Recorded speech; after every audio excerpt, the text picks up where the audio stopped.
Hello, and welcome to another episode of Boundless Body Radio. I'm your host, Casey Ruff, and today we have another amazing guest to introduce to you now. Nayiri Mississian is an independent nutrition researcher who has no associations with the food industry, pharmaceutical industry, or any politically powered nutrition organizations. She has been involved in nutrition research since 2015 and is currently working on a book emphasizing the importance of correct nutrition for optimal health. Nayiri shares her scientific information with the followers in her members only exclusive Facebook groups, which promote the low carbohydrate, low insulin lifestyle as supported by scientific evidence. This is the only lifestyle, as shown by in medical science, that prevents or reverses insulin resistance, thus drastically reducing one's chances of developing metabolic illnesses such as type 2 diabetes, obesity, hypertension, heart disease, Alzheimer's, unbalanced lipids, fatty liver disease, kidney dysfunction, and even some types of cancer. The low carb and fasting group members have free access to summarized information posts, recipes, tips, and weekly live videos. Nayiri is also the host of the Low Carb and Fasting podcast. She is an avid gardener who grows her own food in the summer when the weather cooperates. Nayiri Mississian, what an absolute honor it is to welcome you to Boundless Body Radio. Thank you for inviting me, Casey. It's an honor to be here. It's an honor to host you. I told you offline, I think your voice is absolutely wonderful. It sounds like you're singing a song as you're talking. It's very beautiful. I love your intonation. Thank you very much. That's kind of you. Thank you. You are very welcome. We said you were an avid gardener, but you also live in London. So that's a pretty short growing window, I'm guessing. Is that right? That's an oxymoron right there. We rarely ever see the sun, and yet I managed to grow my own vegetables. I mean, if where there is a will, there is a what do they say? Where there is a will, there is a you can do it if you you put your mind to it. So, where there's a will, there's a way. There's a way. That's the one. That's the one I was thinking of. I enjoy gardening, but I started it because primarily to improve my health, because my diabetes wasn't improving, and I thought, okay, must be all the pesticides from the vegetables I'm buying and the fruit from the grocery store, so I'm gonna have to grow my own. This was before I discovered low carb, of course. So my HbA1c wouldn't come down. I wasn't doing well. I dreaded going to diabetes clinics because the implication was that I wasn't putting enough effort into improving my health. And little did they know that I was actually going to such extremes as growing my own vegetables, because I thought this must solve the issue for me. We made pasta at home with my husband with a manual, the pasta machine. I mean, even pasta we didn't buy. We started from scratch, everything. I mean, I went to such extremes of waking up. I was a full-time educator at the time. Waking up 4 a.m. in the morning because I had to make a loaf of bread for that day, and it needed kneading, and then you had to leave it for 1 hour and then come back to it and knead it again and then bake it. I did all of that, and yet my diabetes control wasn't getting better. So this is it's quite funny when I mentioned to people I went to such extremes to improve my health, but nothing made a difference. When I discovered the low carbohydrate diet, it worked like magic. And so this is why I'm an advocate for low carb diets. Yeah, well, no, that's fantastic. I used to have a garden around here, and I really enjoyed the process of gardening. The thing I didn't like, we're kind of more in the desert than you are in England. We're just outside of Salt Lake City, and so it can get up to pretty hot temperatures in the summertime. And I found that it was so much work in the beating sun in the middle of July, when you weren't getting any of your fruits or vegetables that you were trying to grow. That would only come months and months later. But it was a tremendous amount of work to get those vegetables. But I tell you what, they produce the best tasting tomatoes, so much better than anything you could buy at the store. And vegetables around here have been really good. It just takes a lot of work to do the gardening. It's fun though. It's fun. It's relaxing. It's exercise. I didn't go to the gym when I was growing my vegetables, because I just that was my exercise. I could spend hours and hours in the garden, and it's hard work, especially if you're keeping the garden organic gardening. It's hard work. It's easy to just spray and kill the bugs off. I mean, we have the opposite problem of you. We don't have enough sun here, and we have so much rain that you get, the vegetables. Literally, I had my tomato plants one day, like floating, like they were waterlogged. The whole garden was waterlogged. We had so much rain, and of course with rain come all the slugs and the snails, and they start feasting on all that kale and the spinach that you thought you were going to put in your salad. So, but it's fun. It's fun if you have time. Yeah, that's fantastic. I can't think of gardens and slugs without thinking of Lear Keith's amazing story from the Vegetarian Myth. I'm not sure if you've read that book, but her battle with slugs to try to grow lettuce in her garden and trying all kinds of different crazy things without killing the slugs, before realizing that when she went back to the store, she felt really relieved because she was buying lettuce that she didn't have to kill the slugs for. But she realized at the time, like, somebody killed the slugs that allowed this lettuce to grow, and so there's death on all of our hands. But anytime somebody mentions slugs and gardens and lettuce, I always think of that story, which is hilarious and very real at the same time. Well, we mentioned your lovely podcast, which I absolutely love. It's really fun to scroll through on your podcast and see so many familiar names and faces. We've talked to a lot of the same experts and, really warriors out there in the low carbohydrate space. What does it mean to you to be able to create content now to share that message with others? I really cherish. I mean, it's a privilege. I'm sure you feel the same, Casey. It's a privilege to actually sit down and spend an hour, sometimes longer, with people that you have tremendous respect for. And from each podcast, I come out more educated, wiser, more learned. And that is something I can't put a price on. So I'm ever so grateful to every guest that obviously accepts my invitation and comes and chats with me. I have learned so much from each and every one of them. I look at it as a privilege. It really is. It really is. Yeah, I would agree 100%. I feel exactly the same way, especially about you here with us today. You mentioned diabetes, and this is something that we talk about quite a bit, both type 1 and type 2, which are very different diseases, which I would love to talk about. But let's talk about your story with diabetes. Tell us how that came about, what the diagnosis was, when you were diagnosed, and kind of what things were going on in your life when all of that started. Okay, so I've lived with type 1 diabetes for 45 years now. So I was diagnosed at 5. I don't remember life before diabetes, type 1 diabetes, that is. So I don't remember my life before diabetes. So, but I remember the day I was diagnosed, and I remember being at the hospital and being told I can no longer eat bread, and I shouldn't be eating pizzas and pastas. I remember all of that. And I remember my daily battles with the injections, and I remember rebelling and resisting until I had to come to terms with it. I didn't understand the condition. I think I was too young.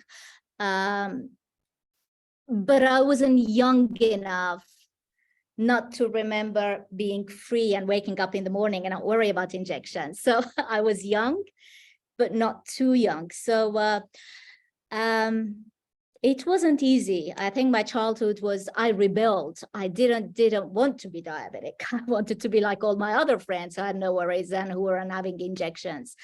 But after all those years, what I think, no one is ever, no one should be grateful to have a medical condition, but I'm so grateful to the super power, to God, to nature, for actually giving me type 2 diabetes, because it's a condition I actually can't fully, or at least partly, control. So, compared to other medical conditions where you're completely helpless and powerless, this is a condition you can live with. You can live a healthy and normal life. You can manage it. It's not easy, but you can do it. And so I'm really grateful that this is what I have. Yeah. I can do something about it. I can live a healthy and a normal life with type 1 diabetes. Wow. Yeah, that's amazing. I want to point out something that you talked about a little bit earlier, and I've heard you share this in your story. I find this very interesting. It sounds like back then you actually were given some advice about your food. They talked about pasta and pizza, and like, what did they know at the time? And then how did that change over time? I thought it was interesting. I believe it was when you went to college, you started to get a little bit different advice at that time. So when I was diagnosed, it was in the 70s. So obviously, early 70s. No, late 70s actually. And the advice was, everyone knew diabetic, so you had to limit your carbohydrates. I was told to limit the starches. I was told not to eat cakes. And I mean, I remember the list my mother was given, and it clearly said how much bread I could have, and that I should be going for whole wheat bread, which takes a little longer to obviously convert into glucose. I remember that list, and pasta and rice were to be limited, and meat and eggs and cheese and other dairy products I could have as much as I wanted, and some other low carbohydrate vegetables.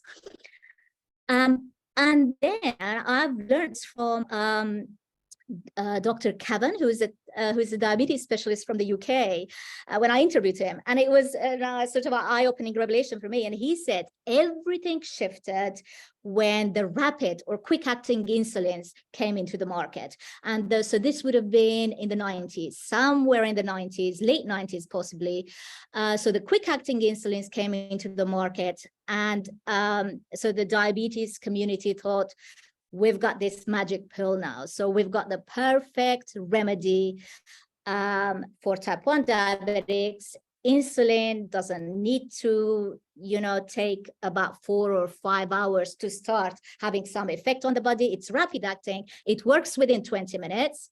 So now we don't have to advise diabetics to control their carbohydrates. They can eat carbohydrates and take this quick acting insulin to cover the glucose rise, and everything will work like magic. But of course it doesn't.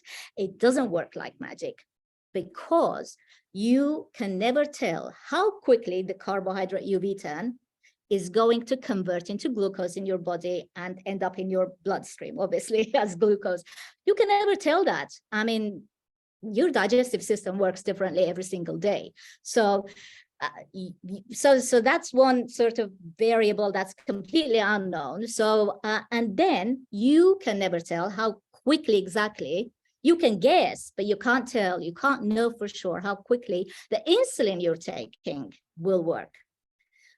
On some days, it could start working as quickly as within 20 minutes. On other days, it could take a full hour to start having some effect. So to match those two variables, and they change from day to day as well, to match the two together so that the insulin effect and the glucose rise would actually just meet perfectly at a normal point, I mean, it's just an impossible task. Dr. Bernstein, Richard Bernstein, you may have heard of him, Casey. I think I heard one of his podcasts, and it changed my life. And he said to constantly chase your blood sugars with insulin is an impossible task. It's not because you're a failure or you're not smart enough, you're not able to do it. No, because it is just an impossible task. It's impossible. You can't do it. You cannot perfectly match the two together. So and then I realized, all that they'd been telling me for 10, 15 years. And then, in fact, I was actually told at my diabetes clinic that I wasn't clever enough, or I wasn't being proactive enough with my insulin pump, that I should, use all the different buttons and the different options on it, that it's good technology, and that I should manage my diabetes better. Honestly, they didn't know how hard I was working, how seriously I already was taking my health. They had no idea. And I dreaded going to my diabetes clinic. And then I discovered Bernstein. And then I found out that that's an impossible task, that it's not my fault. It's just that you cannot manage the two together and match them perfectly, insulin and the glucose. So this is why I follow the low carbohydrate diet, because if you're following the low carbohydrate diet, obviously because the carb intake is lower, your glucose rise is going to be lower. And the insulin dose you're going to take is going to be lower. So yes, you still have the same problem of not being able to match the two perfectly, but because your figures are much lower, the blood sugar rise is lower. It's not a sharp rise, but it's a much lower bump because you're limiting your carbohydrates, and the insulin dose is small. So say 2 or 3 units of insulin work very differently from 15 units of insulin, right? So it's not going to have that sharp and quick and rapid and drastic effect on you. So yes, you may not be able to match them perfectly still, and I still can't, but at least the errors, margin of errors are much smaller. So you're literally playing within a very small or narrow range of blood sugars. Have I answered your questions? That was fantastic. That was so well explained. I love that. I still have some questions about your personal story that I want to go back to, but maybe now is a good time to explain diabetes, kind of high level stuff. We can differentiate the difference between type 1 and type 2, but for the listener, can you explain what diabetes is, what is going on, and you know, you're throwing things out like blood glucose and insulin and all these terms that I think most people get them really confused. They know there's an association, right? If I hear diabetes, I do think glucose, I think insulin, but it's harder to remember, like, is this the hormone? Do I eat insulin? What's going on? Like, can you give us a good rundown of what diabetes is? Okay, so diabetes is a condition where your body has become unable, and this is diabetes in general, your body has become unable to process or metabolize carbohydrates. And carbohydrates are foods that convert into glucose in your body. So carbohydrates are your bread, fruits as well, all fruits, starches like starchy vegetables like potatoes. Most root vegetables are carbohydrates. And in fact, all plant foods are carbohydrates. I have to say that. But if the carbohydrate content, for example, is very low, like in cucumbers, then you're okay. You can eat that. It's not going to have a dramatic effect on your blood sugars. But all the other carbohydrates like sugars, starches, will convert into glucose. And then your body will release the hormone insulin. So your body will, your pancreas actually will release insulin, and insulin's job is to reach your bloodstream, if you like, and remove the glucose or the sugar from your bloodstream, because sugar cannot stay in your bloodstream. It's very toxic if it does. In fact, it's fatal. So if your blood sugar rises too high, then it could be a fatal condition. So it's toxic to your body. So insulin will reach out to your bloodstream, remove the glucose, and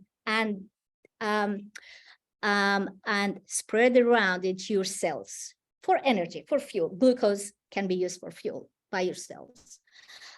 Now, the problem with type 1 diabetics is that their pancreas cannot produce any insulin. So insulin is a very important, in fact, it's a vital hormone. None of us can live without insulin. So the pancreas can no longer produce insulin. The pancreas either doesn't produce any insulin or it doesn't produce sufficient insulin in type 1s. So then type 1 diabetics will have to either take injections, daily injections of insulin, or of course use some technology like insulin pumps, which is something I use myself, where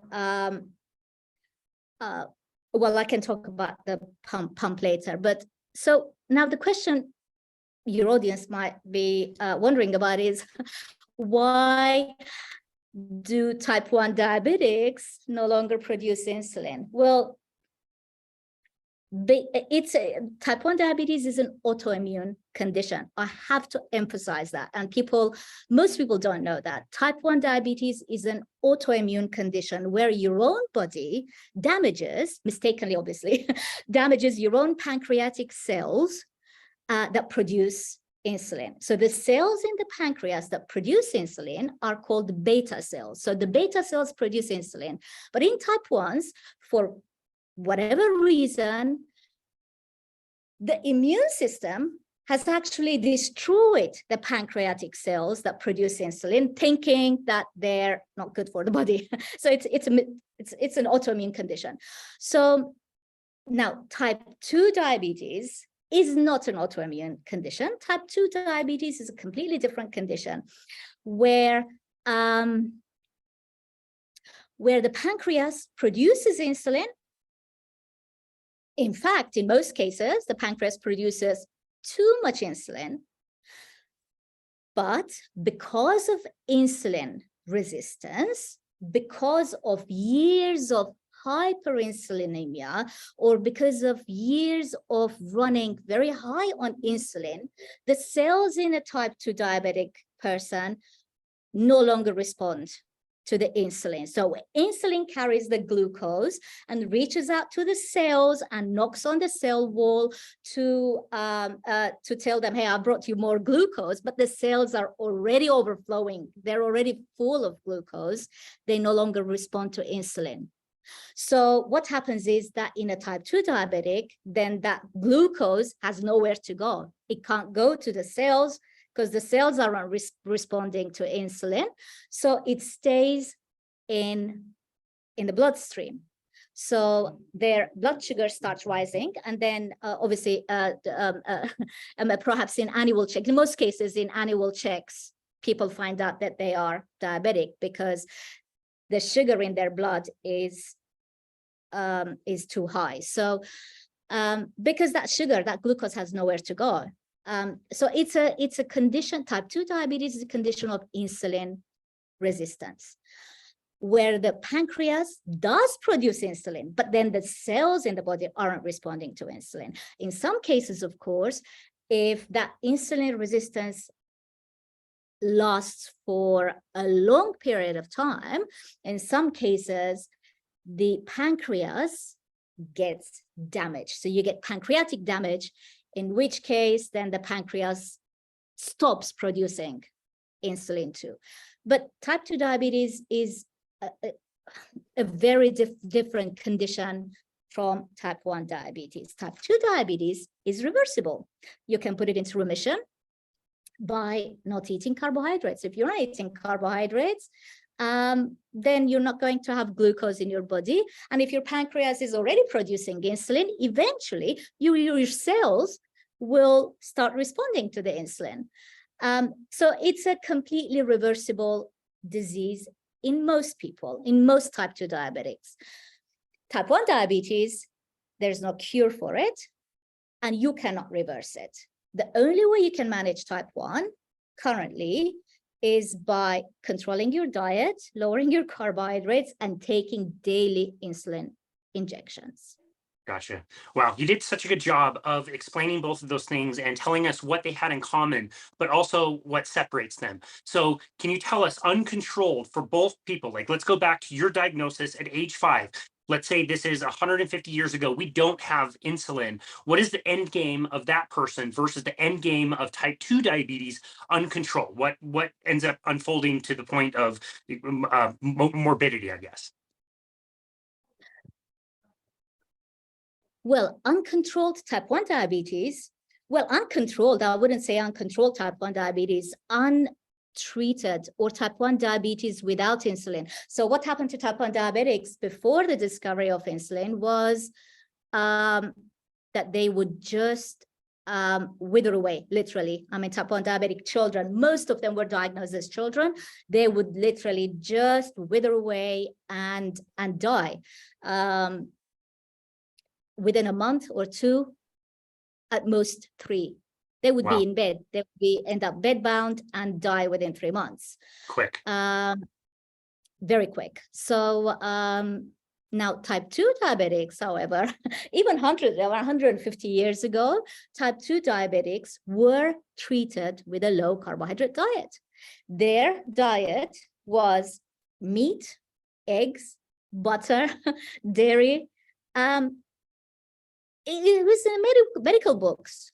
Type 2 diabetes, people knew even a century ago that you could keep it under control, or you could even put it into remission if you avoid the carbohydrates. So now, if obviously type 2 diabetes isn't controlled, the implications, and even poorly controlled type 1 diabetes, even type 1 diabetics who are on insulin, but they're not able to control their blood sugars properly, the complications are disastrous for both, and they're very similar, very, very similar complications. So neuropathy, losing limbs, blindness. I mean, people younger than 20 years younger, the people in their 30s are losing their sight because of uncontrolled blood sugars. Of course, cognitive impairment, dementia, heart attack. Right, heart disease is prevalent among diabetics, kidney disease. So most people, I don't know the exact number, but it's a very big percentage, like something like 80% of people in dialysis wards are actually diabetics. So every organ within your body, if your blood sugars aren't controlled, whether you're type 1 or 2, if they're not well controlled, every organ will eventually fail. Yeah. Wow.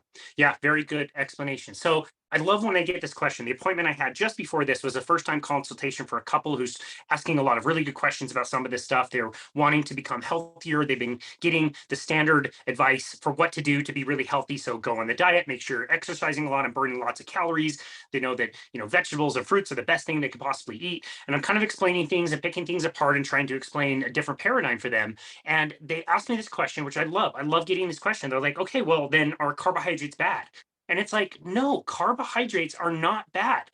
They're not in of themselves bad. And I used the example of gardening, which I thought was super appropriate. Like, think of that garden. You're doing a lot of work to get a very small amount of food at a very seasonal time of the year. And unless you're finding some way to save that food is going to go away. So it's not the carbohydrates are problematic. It's that we don't have them all year, all the time in most places on the planet. And I've been stunned even walking around like moderate climates, places that are much warmer. Like, you probably would have noticed this in San Diego when you were there last year. Even warm places where things are growing all over the place, edible food is not just spontaneously growing everywhere. You kind of have to seek it out or plant it yourself and take care of it. And there's this whole process that comes along with it. And so it's just a different paradigm of, like, when we live in this world where carbohydrates are plentiful and everywhere, and people can have them from the moment they wake up to the moment they go to bed, 365 days a year for 30 years. That's the problem. Would you agree with that? Completely. Yeah, my 5 cents on carbohydrates is I strategically called my podcast Low Carb and Fasting. And I always emphasize, to my group, lower carb. Don't call it low carb. Don't ask for a definition. Don't ask me how many carbs you should eat. Each person is different. Just lower your carbs. If I tell someone who's eating 200 grams of carbohydrates, lower it to 20 grams, the success rate isn't going to be high. It's not going to be high. But if I tell them, hey, you can lower it, like, 3 pieces of toast, how about 2 pieces of toast and have another boiled egg in the morning? Like, just little twist, and everyone can do it. And suddenly then it becomes something doable for them. And carbohydrate tolerance is so very different. I mean, I'm a type 1 diabetic. I have to manually inject insulin for every carbohydrate I eat. So and that's an impossible task. So I mean, if you're not diabetic, but Casey, you're not, right? I mean, your pancreas does an amazing job. It knows exactly how much insulin to produce to regulate your blood sugars and to keep your blood sugars steady all day long. I have to do that. I have to act like a working pancreas myself. I have to do that manually. It's a difficult task. So for me, I try to keep my carbohydrates as low as possible. I completely avoid sugars. In fact, I love the carnivore diet because that's as close to zero carb as possible. But when I do eat carbs, they're usually salads and low carbohydrate vegetables. This, for me, it has to be, my carbohydrate limit has to be very, very low, because I have to manage it with insulin. I have to then become my own, pancreas, and that's an easy task. But for someone else, who's otherwise perfectly healthy and fit, and perhaps even 30 years younger than I am, and engaged in team sports or whatever, I mean, they don't necessarily have to limit their carbs to the extent that I do. So we're all very different, right? But I think as a general population, we can all benefit from lowering our carbohydrate content,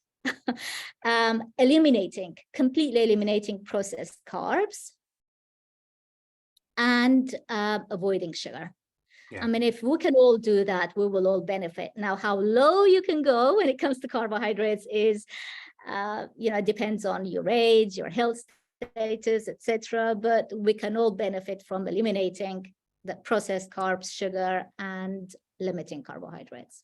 I love that. Now that makes it really approachable. You're right. Like, people can choose how strict they want to be, how strict they can be. They might not be able to go uber strict, and it might not be justified for them to do so. So I really love that approach. I want to go back to your story. So you're diagnosed as a child, you're told to avoid certain foods. How were you able to manage? You mentioned being a rebel, and I'm sure you wanted all the other foods that other kids were eating at the time. How were you able to manage your insulin at that time versus the later on, when you get a free pass to eat whatever you like, because we now have fast acting insulin and you can just have whatever foods you want and just make sure you dose it with insulin? What was the difference in the way your disease was managed? Okay, so I think it was slow-acting insulin that I would take at the time, and or maybe even intermediate sort of insulin. I don't remember the exact brands, but what we would do back then was, when I was first diagnosed, I just remembered, I'm sorry, going back 45 years now. So when I was first diagnosed, I think I only took 2 injections in the day. They must have been slow-acting insulin. So one in the morning and one in the evening. And that insulin was supposed to cover all of the foods that I was eating too. And so this is why my mom, for example, when I was just playing in the yard and playing with the neighbors' children, we were active. I mean, in the 70s, kids in the 70s, we played outside. We were on our bikes and climbing trees, right? This was before video games. So I'm of that generation. My mom would panic if it was lunchtime and, I wasn't within her sight. She'd come looking for me because I had to go home and eat, because I've already taken my insulin. So if I don't eat, then insulin will start working by lunchtime. I've taken it in the morning, start working by lunchtime. I had to have my food. Even at school, I remember in grade 1, for example, at a certain time, in lesson time, like in class, my teacher would come in with my lunchbox and put it at the desk in front of me and tell all the children, now let's support Nayiri, let's just clap for her. She's going to have to eat her lunch now so she can be healthier, and something to that effect. And I would feel so embarrassed. I hated all that attention, but she thought she was doing well, obviously. Maybe it is a good start, but I hated it. I felt like the odd one out, but I had to eat because I'd already taken my insulin. And then rapid acting insulin, then we were told that, for your background insulin, you still take the slow acting insulin to keep your background level of normal basal sort of level that keeps your body functioning properly. For that kind of insulin, then you can take slow-acting insulin, but then every time you eat, you can take rapid insulin to process the foods that you're eating. And I remember having to take, because we were encouraged to have snacks. And in fact, I believed snacks were good. I believed that, we had to eat every 2 hours, right? I mean, even 10 years ago, because that's what you do, right? The first thing you do is, you have breakfast. And if you were crazy enough to miss breakfast, which is what I did, then you had to eat like mid-morning. So for each snack, for each meal, every time I put something in my mouth, I had to take quick acting insulin to cover that food. So that's how insulin sort of management changed. But rapid insulin really didn't solve the problem. I don't think it solved the problem. I am on rapid insulin now, but I will see my next clinic visit to see if I can actually switch to slower acting insulin, because I'm not eating carbohydrates. So the rapid insulin is really not appropriate for me. Wow. So interesting. Okay, so some of the stories you hear are, I mean, you can kind of laugh about them now, mishaps that type 1 diabetics have, but they're very serious. They're not really anything to laugh about. As you look back in kind of that second phase of your life where you were told to take on more fast acting insulin, you could eat whatever, what were some of the horror stories that you had? Horror stories were actually the hypos. We call them hypos there, but actually when the blood sugar, when you've taken insulin and when you have too much insulin on board, and put it that way, and not enough glucose, then your blood sugar will drop below the normal 4 millimoles or 70 in your measurement, 70 milligrams over deciliter. So when it starts dropping lower than that, now that's not healthy either, especially if you're a carb eater, because if it drops lower, it just means that if you're a carb eater, that it's actually dropped very sharply from some, Himalayan highs. So that sharp drop itself is disastrous on your cognitive sort of impairment, but also low blood sugars in general are not sort of healthy either. So one of my horror stories, actually, I remember we were at a theater in London, and I mean, London is a big city, right? We walked far too much. And this is actually, I mean, it's completely my fault. I should have understood my condition better, but of course I didn't, because I didn't have the knowledge. I was in my early 20s, new to London. So we're at a theater, and I was feeling shaky. It was fortunately towards the end, and I was feeling shaky. I knew my blood sugar was dropping. I had no glucose tablets, I had no chocolate, nothing sweet in my bag. And I just shut up because I had a boyfriend. I didn't want to say anything. It's embarrassing. And I thought it might just resolve itself. You can be stupid in your early 20s, I have to say. Some of the stupid things I've done or thought. I thought it might just resolve itself. But of course, towards the end, we walked out, and right on the pavement, on a sidewalk, as you said, I collapsed. I was on the floor, unable to speak. I was just managed to tell my boyfriend at the time that I need sugar. So it's just running around. It's late at night, running around trying to find somewhere that's open to bring me sugar. But I remember I was close to a bus stop. Right in front of me, there was a bus stop. I was completely on the floor. My eyes were open. I was aware of what was going on around me, but I wasn't able to speak. It's scary, but I think the first thought that came to my mind when I was looking at people at the bus stop, they were giving me a disgusted look because it was a weekend and they thought I was drunk. Or probably drugged, but everyone was like looking at me, and poor, she's a young girl, she drank too much or something. And I thought, any of you staying here waiting for the bus could have something in your pocket that actually could save my life right now, but I couldn't verbalize, I couldn't speak. And I think 5 minutes later, my boyfriend appeared with packs of sugar from McDonald's, of all places. And I was just, and that worked within a few minutes. But that was probably the only horror story I would never want to, that's never repeated itself, fortunately. So Yeah, wow, that's amazing. Okay, so when you first came across the idea of low carbohydrate diets, you mentioned Dr. Bernstein. Was he your kind of introduction into that world? And when did that happen? And did you experience any kind of resistance to new information? Dr. Bernstein wasn't my first introduction. Actually, I was on YouTube, probably looking at some gardening videos. And I came across one of Jason Fung's videos, and he was talking about diabetes. And then I watched another one. He was talking about fasting. And then I kept on watching more and more. And that was, I think, 2014 or maybe 2015. And I thought, this is exactly what I'm going to do. Bernstein came much later. So I didn't know anything about Bernstein.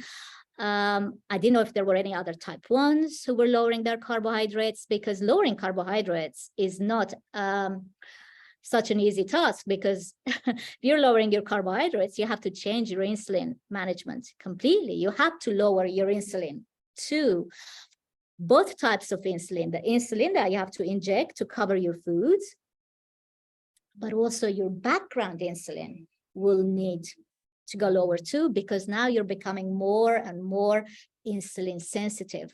So for your background insulin, just to keep you alive, you don't need that much, that sort of high level of insulin. So now that insulin also needs lowering. So it's a challenging task. And I started figuring things out myself, trials and errors. But and then I discovered Bernstein. So I bought his book, and then I thought, wow, all this wealth of knowledge out there, and I had no idea. So if I have any regrets in my life, I wish I'd actually discovered low carb way of living much earlier. Yeah. I also wish I'd not stayed vegetarian for 30 years. That's a challenge. Yeah, Being vegetarian and wanting to be at optimal sort of health was not such a good idea. It didn't work. Yeah. I tried.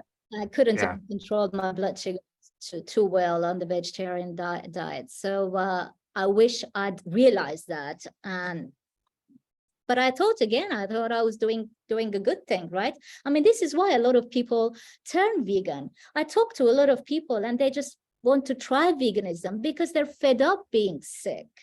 They want to try something that can, make them healthier. People have good intentions. And I'm not talking about the extremist vegans, but I'm talking about the people that, at least, in the type 1 community that I deal with, they say, have you ever experienced the veganism and type 1 diabetes? How would that work? Would that improve my health? I'm really, eager to try it. But it wasn't easy for me being vegetarian and controlling my blood sugars. So I had to switch to eating meat. Yeah. Yeah, that can be really challenging. I understand completely what you're saying, that people have amazing intentions when they're trying those types of diets. It's just really understanding what the actual diet is going to do for human health, what it does for planetary health, what it does for the health and ethics of animals is completely different than what people think. But you're right, people are really sick of being sick, so they're going to try everything. And so once you found low carbohydrate through Dr. Jason Fung, which I have to say, he helped me so much when I was learning about this stuff. That was much later. That was like 2018 that I started noticing this stuff, and him being able to explain why your metabolic rate doesn't crash when you start doing things like fasting was so important for me to understand as I was testing people's metabolic rate using a metabolic cart. So love his work, and he really helped me along with my understanding. And I just want to go back to what you were saying before.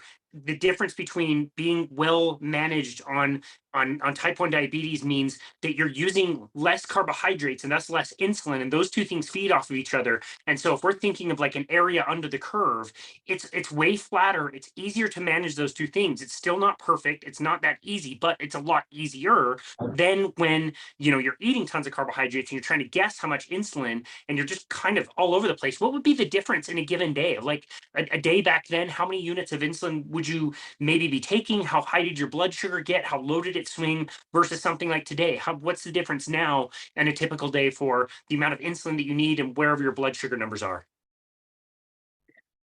I believe I've reduced my insulin intake by as much as 50%. Wow. Which is a significant reduction. I probably was insulin resistant before as a vegetarian, eating high carbohydrate diet. So I wasn't eating fish, I wasn't eating chicken. So my salads would actually contain, what else would they contain other than lettuce and tomatoes? Tomatoes for you.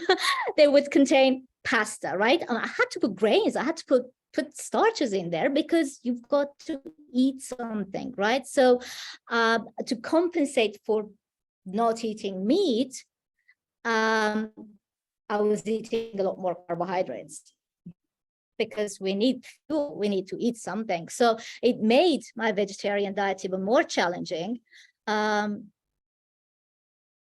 So I lost track of thought now. So where were we? No, that's okay. Just the difference of the highs and lows before you were eating a lower carbohydrate diet, the difference between swinging wildly up and down versus today where everything's just a little bit more mellow. That must make your entire life just so much easier. I would completely swing. Like after a meal of after pizza or pasta, for example, I could go right up to, I've got the conversions right in front of me. I could easily go hit 280, 290 in your measurement. And that's like 15, 16 in the UK, 15, 16 millimoles over a liter. So, and no amount of insulin can manage that perfectly. Then I would have to take large amount of insulin because I can see I'm rising and I'm not feeling very well. So, and then you take huge amount of insulin and within 2 hours, you're gonna start dropping sharply. And with each sharp drop, you start feeling hungry again. So it's a disaster because the hunger that you feel then is not necessarily because you don't have enough fuel within you. I mean, you've just had a whole pizza, right?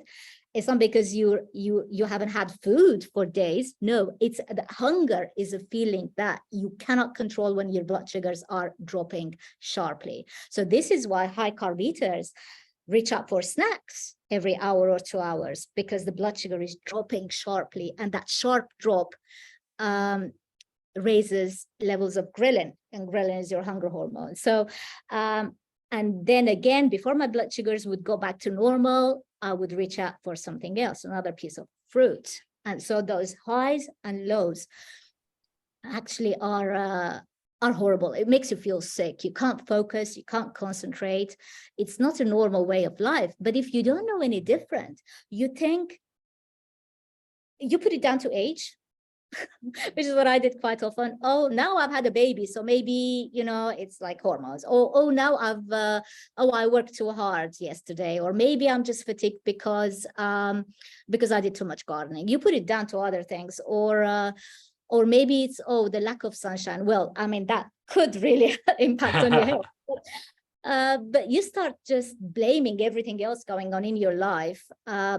If you don't understand that it's the swinging blood sugars which are making you fatigued, or they're keeping you fatigued. So I couldn't win the battle of fatigue. It was just constant all day long. I couldn't fight it. So so now my ups and downs are within a narrower range. So now when I go up to 6, which is 108, And then I dropped down to 4, which is like 72, 108, 72. That's a very small margin. And that's normal. Physiologically, that's a normal range for your blood sugars to be in, right?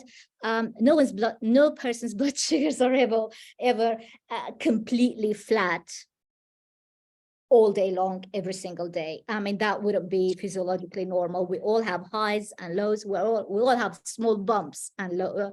That's what I should say. I shouldn't say highs and lows, but we all have small bumps here and there. And this is what I have now. So it's much easier to manage. Yeah. Wow. We know that Jason Fung talks a lot about fasting, and that's one of your favorite things to talk about as well, obviously. Now, the thing you hear the most, especially with type 1, is that fasting is really dangerous. How were you able to incorporate fasting in with what you do? And in your opinion, is fasting dangerous for type 1 diabetics? It can be, of course. I mean, type 1 diabetics are taking insulin, right? And if you're taking insulin and you're not eating, you're fasting, what fasting does is it makes you insulin sensitive. So your insulin requirement drops down even more. So you have to know, you have to understand what your background insulin is, how much insulin you need every single day. Every single day that you're fasting, obviously I'm talking about extended fast, to keep you alive, to keep your blood sugars steady or as steady as possible. And that's a difficult task, because if you're eating, your insulin needs rise. I mean, even on a carnivore diet, right, which is your zero carb diet. For carnivore diet, I still need insulin to cover the food. I still need to take insulin to cover the meat that I've just had, the steak and eggs, for example. But I don't take as much insulin as I would have taken for a meal or bowl of pasta. But when you're fasting, it's actually quite dramatic. It's within, I would say, 8 hours, you notice the difference that your body is becoming more insulin sensitive. So your background insulin, obviously you're not taking any insulin to cover your food because you're fasting, you're not eating any food. But now you have to focus on the background insulin, the basal insulin that keeps you functioning normally, that keeps you alive. Now that insulin also will need reducing. Now that's a challenge, because people usually don't touch that insulin, don't tweak that. They don't need to. All they worry about is, how much insulin do I need for that plate of food? And that's a difficult challenge in itself, right? It's not easy to handle that. So people usually don't look and review their background insulin. But now, if you're fasting, that is the insulin you're going to have to review. You don't have the other insulin. You don't have the quick bolus insulin for your meals, but your background insulin will also need reducing. And if you're doing extended fast, for example, so if you're on 10 units of insulin, background insulin, on the first day, you might only need to reduce it to, I don't know, 8 units. And now on the second day, now you've passed the 24 hours of fasting, your body is even more insulin sensitive. That 8 units will be too much for you. So you're going to drop, your blood sugar is going to drop too low. And so you're going to have to be prepared to lower, on the second day of fasting, to lower your background insulin from 8 units to, say, 6 units. So by day 5, which is the longest I've done, 5-day fast, you might find that you're only requiring about 4 units of background insulin. Wow. Or 5.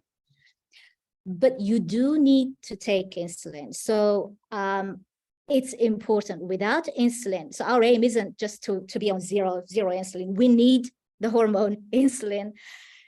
And we also need to make sure that our blood sugars are sort of normal and steady.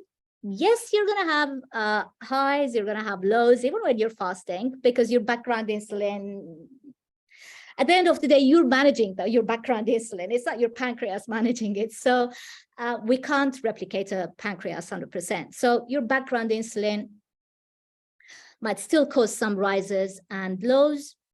but it's fine. You just, if your blood sugar is dropping too low, I would say take a glucose tablet and continue to fast. It doesn't break your fast. The glucose tablet is actually to bring your blood glucose level back to normal. So you're just like anyone else who's non-diabetic and fasting. So now you're in your normal blood sugar range, keep on your fast. So it doesn't actually, because it's not food you're digesting, it's actually there to save you, bring you back to normal level, and you can continue to fast. So, because a lot of type 1 diabetics tell me, well, I dropped too low and then I decided to have a meal because that's it, that's the end of the fast. And I said, no, just take a glucose tab, bring your blood glucose back to normal range and fast. Yeah, Keep on that's a fasting. really that's a really great way to think of it, because yeah, you would get that confused if you didn't know any better. So I really love the way you explained it that way. I love the way that you are out helping so many people. Tell us about your Facebook groups and why you decided to start those. I have a number of, my favorite face, I love all my groups, but my favorite Facebook group is the type 1 group, because I don't think type 1s have as much of a voice in social media as type 2 diabetics. So, and type 1 diabetes isn't well understood by the general public either. And so I'm very passionate about helping people in my type 1 group. We share ideas about how to reduce your insulin, and we emphasize the safety aspect, because you asked me if it can be dangerous. Yes, it can be. If you're not managing, if you don't have glucose tablets, which I carry around with me all the time, it's a dextrose tablet, right? You can be in danger anytime, whether you're fasting or not. So fasting can be dangerous.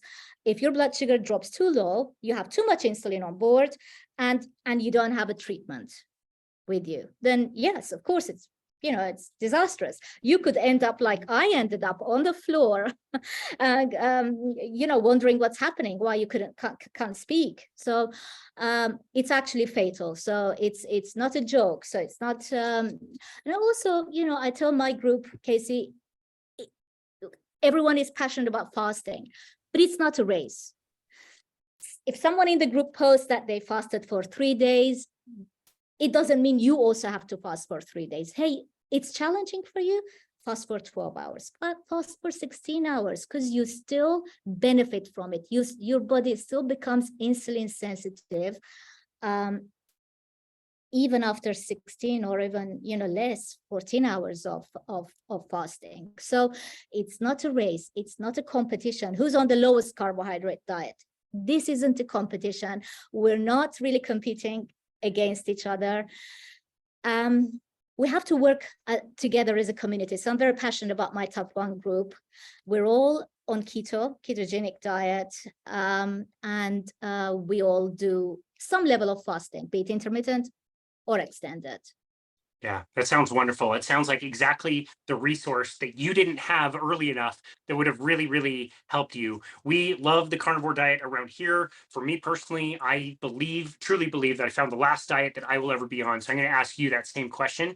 At being a former vegetarian, now a carnivore adjacent, at least very much animal based, do you ever plan on changing your foods that you eat on a daily basis today?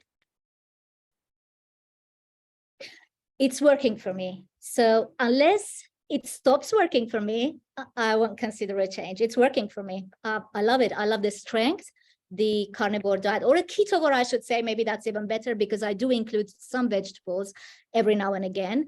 I love my diet. It's working for me. So I'm not considering a change at the moment. That's great. I'm going to steal this question from Sean Baker. He said he asks this question all the time on his podcast. It's like, let's just assume that people who are carnivore advocates are wrong about something like cholesterol. Let's just say we have this entire cohort of people that's heading right off a cliff of heart attacks coming up in the next year or two or whatever it is.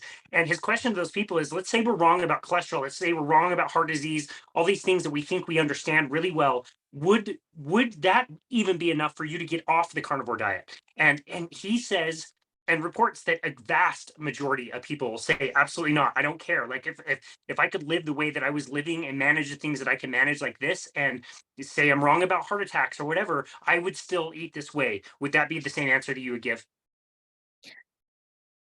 I would follow the science.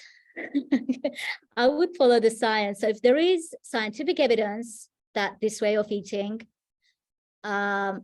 is not conducive to good health, I would follow the science. But so far, we don't have that science. In fact, we have scientific evidence to show the opposite, to show that carnivore communities around the world, globally, are thriving. And they're mostly disease-free. Yep. So if that changes in the future, sure, I will follow the science. But I don't think that science is out there just yet. So I'm happy with the diet I'm following. I agree. No, that's a wonderful answer. And somebody like you, who we mentioned in the introduction, is just so unbiased and is willing to question lots of different things and really be careful about the things that you call science and really look into the way studies are conducted and what headlines say about certain diets. It comes out all the time that based on really, really, really terrible quote unquote data to make a quote unquote study, which is really just a headline that grabs everybody's attention. Like this whole other cohort of people is so careful about doing the right research, looking into the science, and coming up with just wonderful things in the carnivore community. So I love the questions. I've really loved this discussion today. Where can people go to find you and connect with you and your work? Okay, the website is lowcarbonfasting, all one word.com. And on the website, I have links to all the social media platforms and also to the links to the private Facebook groups. And my email address is there too. And also, Casey, I have free blood sugar conversion and HbA1c conversion charts free to download for anyone. So you don't need to carry a calculator with you. So all you do is just download it on your phone, or you can have a printout just like this, have it on the fridge door, and you always, because quite often we hear podcasts and people come from obviously experts from different parts of the world. They're using different measurements. So I always have, even now after all these years, I always have my reference with me. It's on my fridge door. So it's free to download. I can share the link with you. So maybe we can put it in the description.